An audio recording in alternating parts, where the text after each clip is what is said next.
So we'll look at pick up here with Philippine Islands. Okay.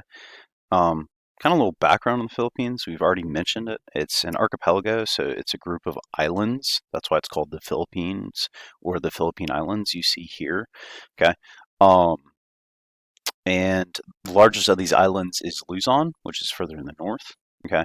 The Philippines was originally discovered by Ferdinand Magellan for Spain, and that's why it will be end up becoming a Spanish colony. Okay, the year it becomes a Spanish colony is 1571.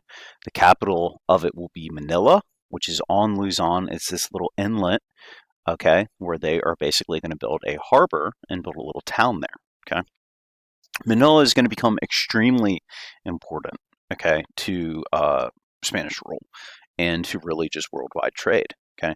Originally, Spain had intended, hey, look, if Philippines are here, we can conduct trade in spices in Malaysia and Indonesia. Um, but the importance of Manila is going to surpass its location and proximity to the spice trade. It's going to become kind of the gateway, the door into China. Now, China, we are still under the Ming Dynasty. And the last thing that we said about the Ming Dynasty is that they were isolationist, that they were limiting their interactions with foreigners. Okay, that remains the same case here, but we're going to see kind of starting late 1500s, they're going to kind of soften and make some exceptions to this. Okay, and the reason why they're doing this is because they're having issues with their currency. If we go all the way back to period one under the Tang and Song dynasties, their economy was doing really well. And since their economy was doing well, we saw those dynasties switch from a paper currency. Excuse me, we saw them switch to a paper currency. Okay, again, paper currency literally has no value, but back then that was okay because their economy was doing strong, so they weren't having issues with inflation. As you get into the Yuan dynasty and the Ming dynasty, and their economy is no longer doing as well, okay, because they're not going through kind of this pseudo industrial revolution.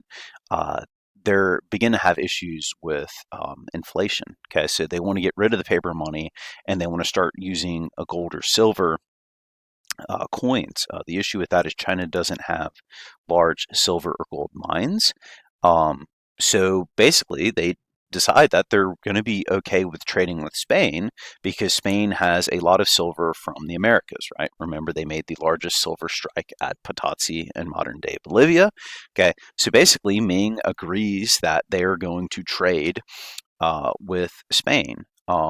And Spain is going to use silver to buy silk and porcelain primarily. So Manila kind of becomes the economic center of that. Silver is going to sail across the Atlantic, around the southern tip of Africa, up through the Indian Ocean, up here to Manila, where then from Manila they will sail to China and purchase those items. Okay, so Manila becomes an important, very important trade city, and this leads to a complete shift in kind of trade patterns. Um, this silver is completely skipping Europe. And if this silver is completely skipping Europe, um, you're no longer seeing Europeans having using the Mediterranean and using the Silk Roads as a predominant factor here, right? This shift in pattern that starts 1571 in the 1600s, we now have the Ottoman Empire is completely bypassed in the spice trade. Okay, and that's going to be really important. We said the 1500s, the New World exists; it's been incorporated in the Old World economy, but we're not seeing the Atlantic become the economic center, right?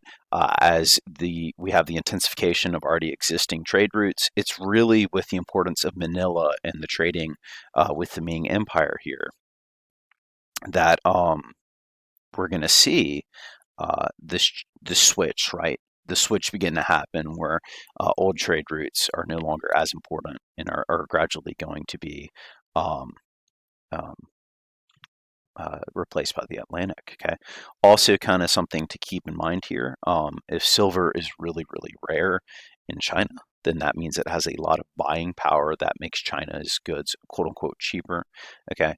And this is really important because kind of the year we're going to use in this class, 1571, we now completely and utterly have the old world economy integrated into, or excuse me, the new world economy integrated into the old world economy.